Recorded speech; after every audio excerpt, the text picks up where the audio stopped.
Barney. My cat. Hi. So, I put it out there, and I needed suggestions on what kind of videos to make, and you guys said that hip stuff would be really good, so here I am. Let's do some hip stuff. So, what kind of hip stuff? Where do you normally feel the hip stuff? Well, we're going to focus today on the Deep Six hip rotators of like the glute area and the hip flexors in the front into the psoas. So just a couple places and maybe a little bit into the pelvis just to kind of even us out. So the first thing we'll do is warm up a little bit with some cat-cows. So, tabletop, wiggle wiggle, wag your tail. And so, we're going to inhale, raise the tailbone up, drop the belly down. Exhale, bring the belly towards the spine.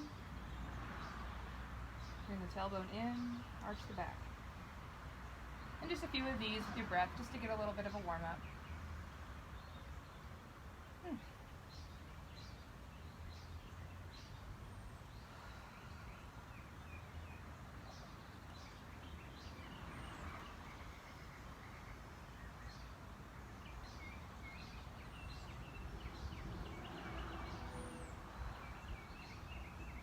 Maybe a couple more here.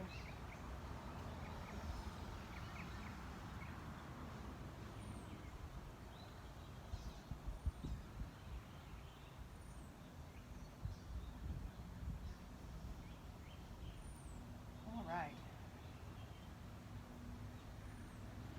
So back to neutral here on quadruped or tabletop.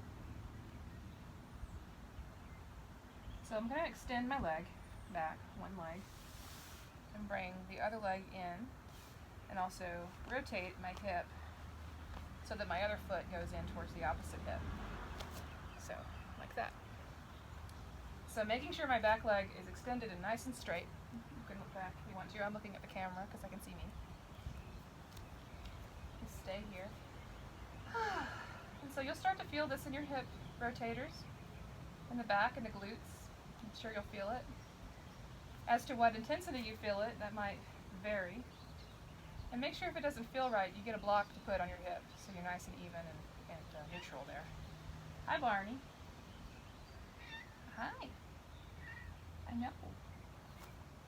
So, you can be in this pose for 2 minutes, 5 minutes. It's a nice yin style pose. You can even get a block and move down to the floor, which I can't do because then I'd have a cat's butt in my face. But, yeah. The important thing is to just feel into that stretch, into those connective tissues in the hip.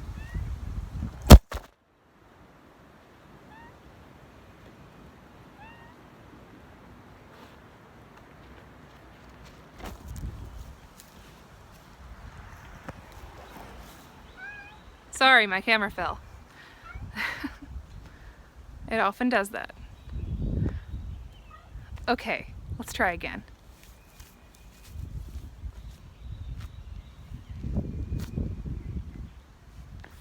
So we were in pigeon.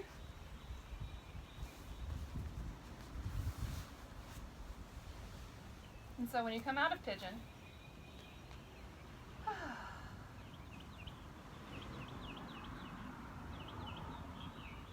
you want to do so mindfully and gradually, rolling. Maybe taking the other leg in.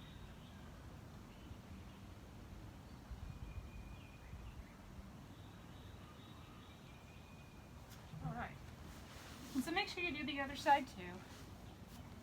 Maybe go into a child's pose here. Maybe a down dog.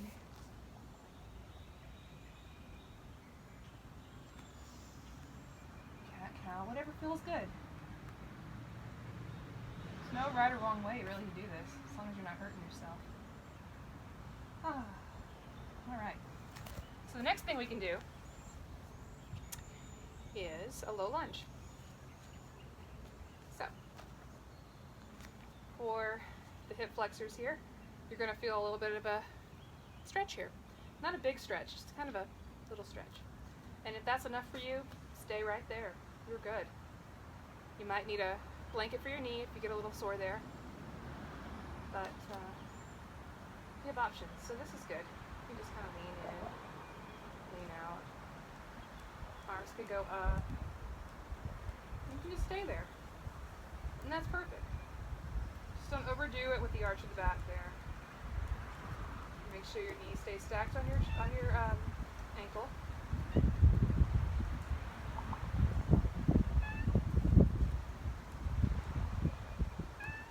Meow. Cat. All right. And then down. So you can kind of stretch through that outside of the hip too. You do something like this to get it through that other side. This is kind of like a little mini lizard.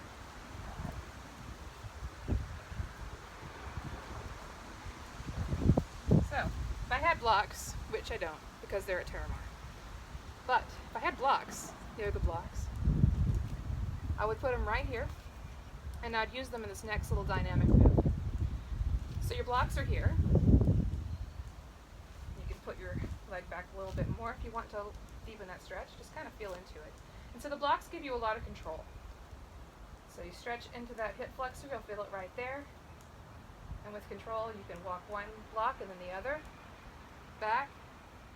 Stretch through this back of the leg. And so normally I say just go back and forth, maybe 5 breaths, maybe 10, whatever feels good, wherever you are in your practice. And so this means that you're not sustaining that stretch for very long. Sometimes that can be really intense at first. It still gives you a nice deep stretch without the possibility of injuring yourself with it. So until you get used to that sensation, which is really weird because we don't often stretch our psoas or our hip flexors, not like this. This gives you a lot of options here. So, but if you want to go all the way in, you can stretch all the way down this lizard here. And that feels pretty good to me. And at first it felt kind of stuck, but eventually it softens. It's just the nature of your nervous system and your connective tissue. Just softens and lets go of its grip. And that's what we're going for here. So to come out of this, you want to be really, really careful. You don't want to use your hip flexors to help you get up because that would be awful. So what I do is I use my hands and I gently roll myself back. You can stretch the leg a little bit here. And that's just great. So again, these yin poses you can be in for 2 minutes to 5 minutes. Some people are much longer. But at first, if you're not used to it, that's a pretty good idea to stay in those time boundary thingies. So let's see. Oh, another thing. So we're talking about the hips, but what is the hips without the pelvis? So and our adductors get really tight, so let's stretch the adductors. They go right into that pelvis. That's a great start. So this is butterfly or cobbler's pose.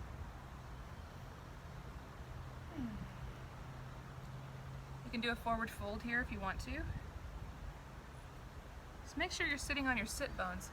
If you feel like you're not really sitting on your sit bones, just adjust your flesh a little bit and sit right there. You feel a little bit more like you're grounded, like you're on your actual butt, not your fleshy butt. I don't know what that means. Whatever. Anyway, so we're going to stretch through our adductors now. And so I'm going to take my leg out, come to a diagonal, and take my foot in. So I can already kind of feel the stretch here through the adductors. And that is something that needs it, let me tell you. So if we start there, we'll see a lot of difference in how we feel and how we move in our hips and our pelvis, especially if we're sitting for a long time.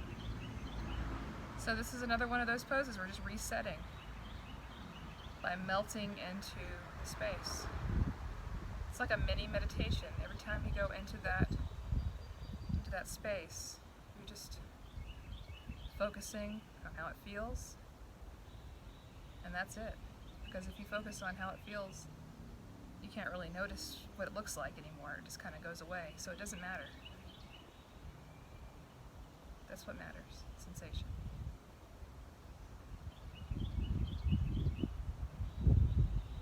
And you want to do both sides here, so very carefully noticing the difference here. My other side is much tighter, but why? That's when we become detectives. See how I refrain from doing a Columbo impression? This quarantine has made me really grow as a person.